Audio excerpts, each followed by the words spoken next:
Hey folks, Les Scamo here.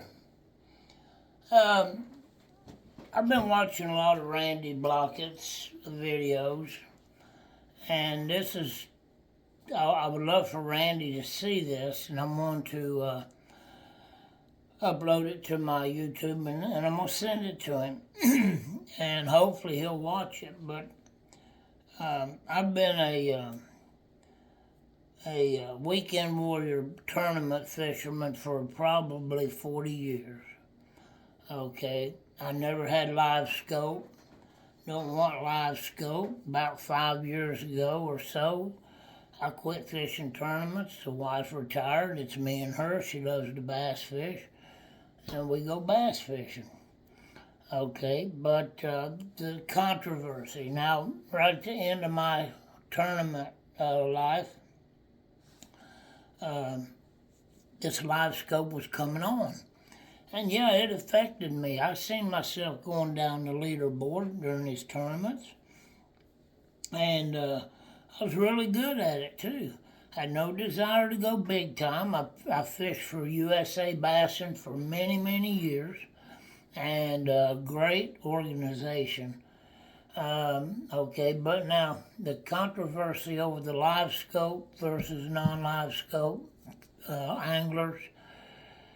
Now, I'm going to address this specifically to Randy, and this is not a knock on you, Randy, but the only solution I see is I'm about to explain to you, but I heard you mention on the last video I watched of yours, and you said it several times, and you do make it clear you don't blame the fishermen, like Dylan Nutt coming, I know what, 21, 22, and he just blew these people away to Bassmasters.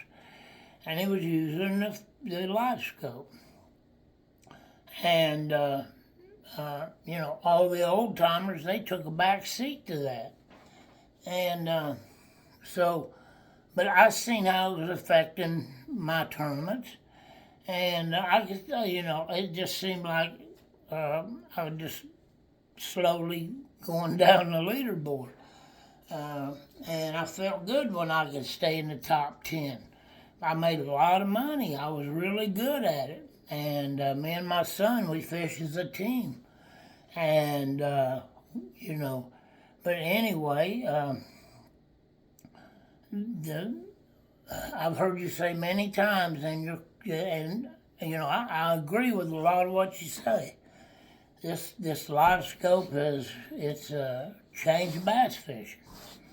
These younger anglers, this new generation is born into this technology. Okay, and me and old people like me and you, cell phones come along. I rejected even getting a cell phone for a long, long time. Then finally got one. I don't care for none of this technology, but I'm forced into it. But I'm not forced into the live scope. I don't have it on my boat, don't want it on my boat. However, we've got these new generation of anglers that's, like you have said, and I agree, that was born into this technology. They picked that up like nobody's business. They was born in the video game era. Okay, and so my question is, would it be fair to take this technology from these younger anglers and flip the script and give us old timers the advantage? Because it's a fact that probably most or all of these young generation anglers, they don't know what me and you know. They don't know how to find bass, some of them without it.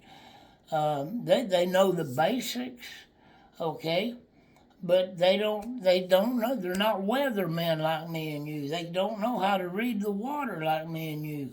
They don't know how to read the weather like me and you. They don't know how to react to the cold fronts, the rain, all the different weather patterns. Our knowledge, being old school bass fishermen, goes way, way, way beyond that live scope. So if we took that technology away from them, okay, that just flips it on its head, and now the young generation is having to take a back seat to us old timers.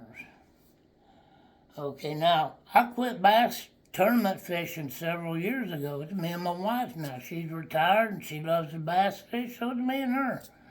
And we do it the old school way. But these youngsters don't have the knowledge that me and you have. Okay, so is it fair to take it from them now that they've learned? I mean, they took off with this technology like throwing a duck in the water.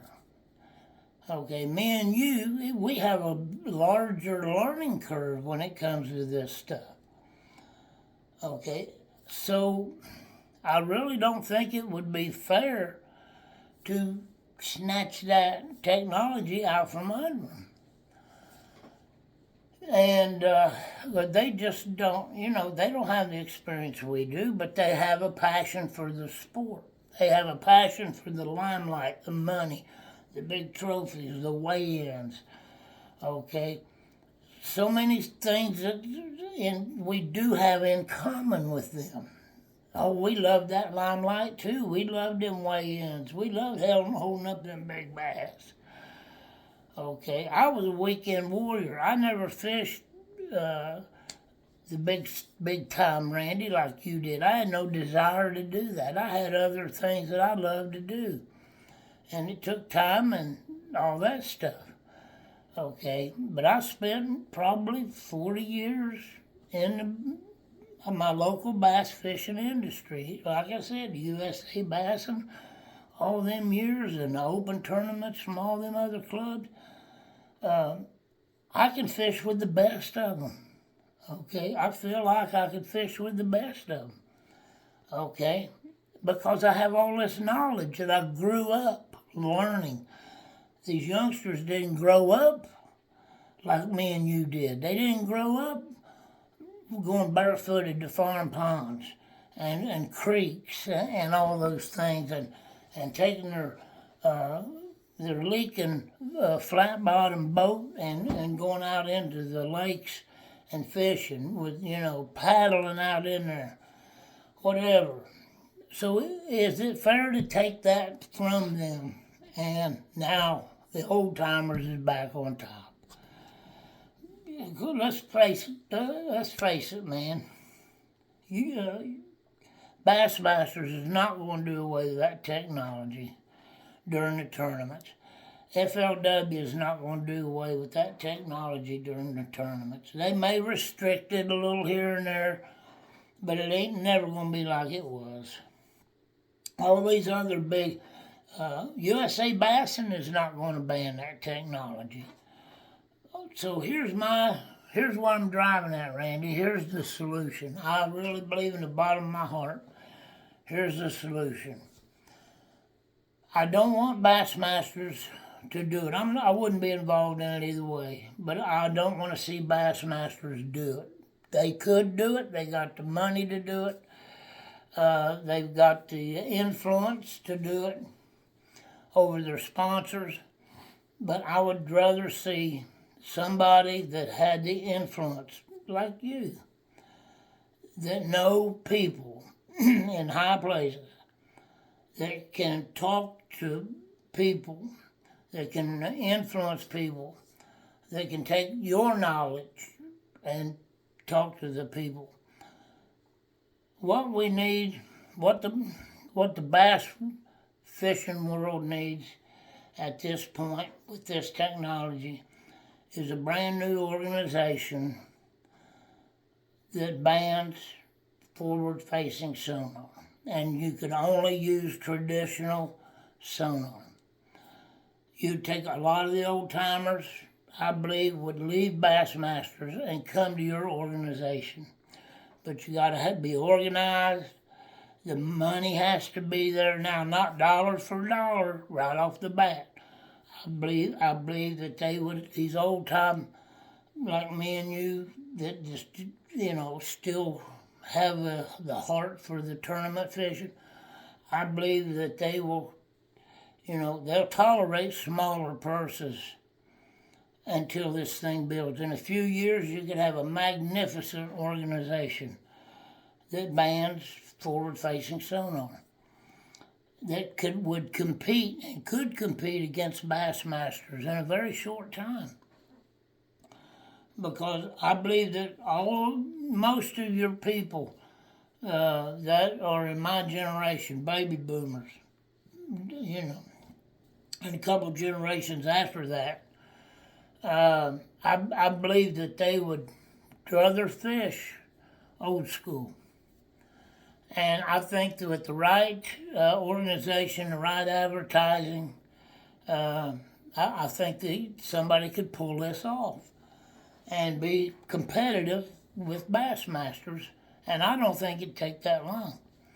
But here's a real sweet spot, I think, in this idea, Randy, is both fishing industries, could go to the same sonar, a Lowrance Humminbird, Garmin. They could compete for the same dollars, and you'd actually be getting off of their back. They would appreciate, and sponsor both organizations. You got your old school technology, and you got your front forward facing sonar and whatever's coming next organization.